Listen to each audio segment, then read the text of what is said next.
Ahoj, já jsem Suzy a tohle je moje další video do sbírky mých videorecenzí. Tentokrát to bude videorecenze na knihu od Micka Waltariho Velká iluze, takže se na ní budeme společně podívat.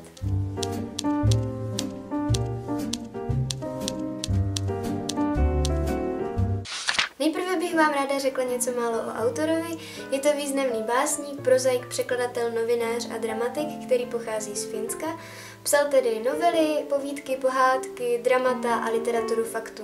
Stal se vůdčí osobností skupiny Nositelé ohně a během svých studií psal seminární práci o lásce nebeské a o lásce pozemské, což je hlavním motivem, který se vyskytuje v jeho mnoha dalších dílech. A tento autor se proslavil románem Egypťan Samuel. Takže pokud je stejně dobrý jako tady tato kniha, určitě ho doporučuji si přečíst. Jak jsem vlastně na tuto knihu přišla? Dovedl mě na to jenom takový maličký, kratičký článeček z jednoho útržku, který jsem dostala ani nevím kde, a byl na něm krátký úryvek z anotace a docela mě to zaujalo. Takže co se týče anotace, nebyla nijak dlouhá, byla spíš stručná a já vám ji tak nějak jako stručně řeknu. Tato kniha pojednává o hlavním hrdinovi, který se jmenuje Hart, je to redaktor, který se potká se svým známým v Helsinkách a dále se zde potká se zahořklým spisovatelem Helasem a krásnou a svůdnou Caritas.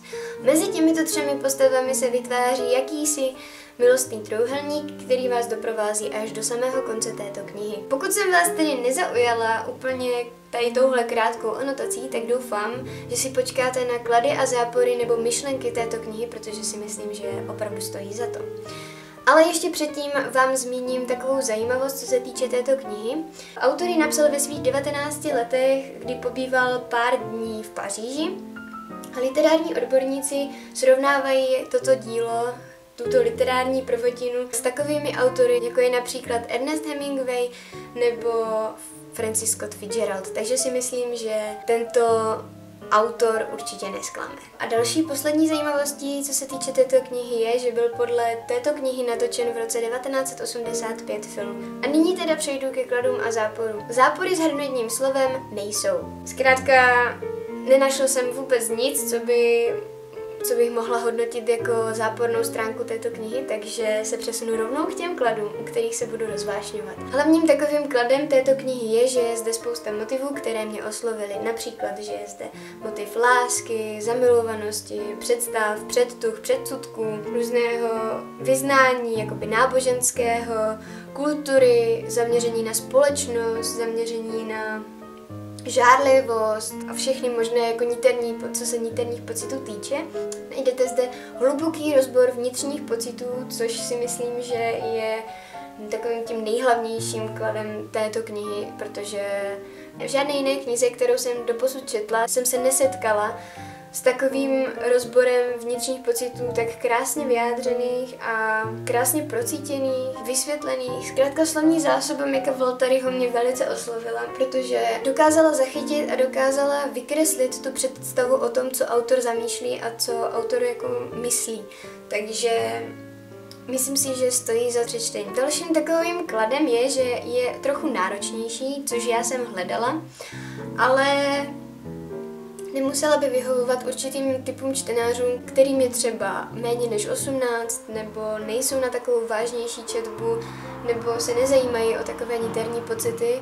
A zkrátka i pro mě to bylo trochu náročnější, je mi 20, ale strašně mě to oslovilo a jak jsem se do toho ponořila, tak to bylo zkrátka wow. No a jak už jsem řekla, je zde spousta myšlenek, spousta názorů, takže vám to může pomoci třeba i v budoucnu, když se k této knize budete chtít vrátit, jakože já se k této knize hodlám vrátit, protože dokáže odpovědět na spoustu otázek, co se týče života a myslím si, že ve vývoji toho člověka může leckdy pomoct. Takže určitě tuto knihu nezahazovat nikam dozadu do knihovny, ale nechat ji hezky v popředí. To bylo její klady a zápory a nyní bych vám teda přečetla nějaké myšlenky nebo nějaké podtrhané věci, jak můžete vidět, které jsem si v této knize zatrhla.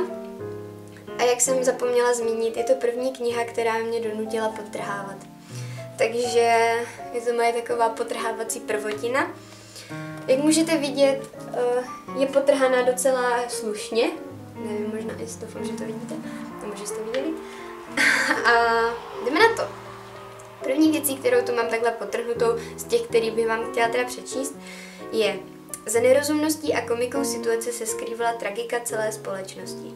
Zde můžete vidět například ten motiv zamýšlení nad společností. Pak tu mám stránku, na které mám nadepsané, že definuje hlavní hrdina svoji lásku. Celý náš život, všechny příhody a vzpomínky, všechno se vtěsnilo do jediného slova – caritas. A nebylo to jen slovo, byl to velký symbol, měřítko pro všechno, kam se život ubírá, slepě, žhavě a bez rozumu. Byl to Bůh, byla to věčnost, byl to první nádherně načervenalý oblak nahoře na obzoru. Okamžik, kdy všechna slova zemřou, kdy nejsou zapotřebí žádná vysvětlování. Oči druhého, obličej, třes rukou a celá bytost k nám promlouvají. Neodvažujeme se vnímat druhého člověka takového, jaký opravdu je. Je to pro nás příliš děsivé. Všichni se bojíme smrti a nerozumně a instinktivně lpíme na životě. Proto jsem se nedíval hlasově do duše. Mám tu k tomu napsané, myslí tím umřít duševně, rozpolcením a ztrátou, ne fyzicky. Jenom to jsou takové moje poznámky, to ani možná nemusíte postřehnout nějak jako takhle. Nebo další poznámku, které tu mám. Naše láska byla něco nelidského, něco nemožného. Pocítil skutečnou tíži světa. Stejně cizí jako dřív. Mám občas potrhané jenom části vět, nemám potrhané třeba celé věty nebo odstavce, jsou to třeba jenom 2-3 slova, která pro mě mají význam, takže se nedívte, takže přečtu jenom kousek věty. Kéž bychom věděli, kolik bolesti se skrývá za každým usměvavým obličejem, ten stále stejný banální příběh o plačícím klaunovi. Všichni určitě známe tu přetvářku, kdy je nám nejhůř, ale my, abychom to nedali najevo ostatním, tak se budeme usmívat a dělat, že se absolutně nic neděje. Neklid, na který nebylo léku. Láska je vždycky krutější než cokoliv jiného. Blížíme se ke konci mých úryvků. Musím si uchovat iluzi. Má iluze bude žít i tehdy, až už tu nebudu. Zářivá, opojná iluze se slunečními křídly. Usilování o soucit. Máme kovová křídla a před sluncem se chráníme pancířem. Z lásky kvůli lásce. A mám tu k tomu napsané. Občas od něčeho utečeme, protože si nechceme zkazit nebo ztratit iluze o někom, koho jsme milovali. A potom tu mám na spodu stránky napsáno, láska může z člověka ve výsledku stvořit blázna, ať už v dobrém nebo špatném. A pak tu mám podtrhnuté 3 slova. Básně uklidňují mě. A napsal jsem si k tomu, že pokud člověk chce vyjádřit co nejhlouběji své pocity, tak je nejlepší k tomu použít poezii, protože poezie je to nejprocitěnější a nejniternější, co můžete ze sebe vydat a znamená to, že se nad tím i zamýšlíte, takže proto si myslím, že poezie je na vyjádření takovýchto pocitů nejlepší. Chestertonův paradox. Blázen je ten, kdo ztratil vše až na rozum. Vtipné je, že celý svět je vlastně jedna velká psychiatrická léčebna. To mi přijde trošku úsměvné, ale je to pravda asi. A poslední.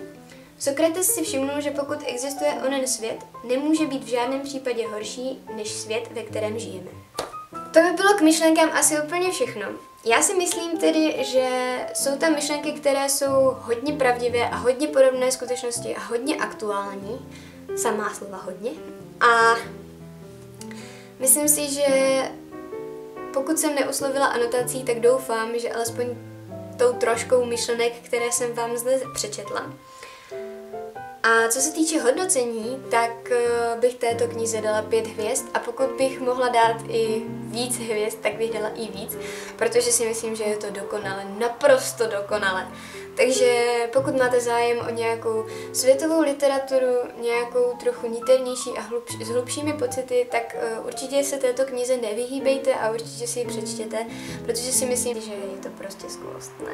Takže snad vidíte moje nadšení a snad jsem vás i trošku uvedla do toho mého nadšení a přenesla to i na vás, takže doufám, že si ji koupíte taky. Tak jo, doufám, že se vám moje videorecenze líbila. Uvidíme se třeba u nějakého dalšího videa. Mějte se moc hezky a ahoj.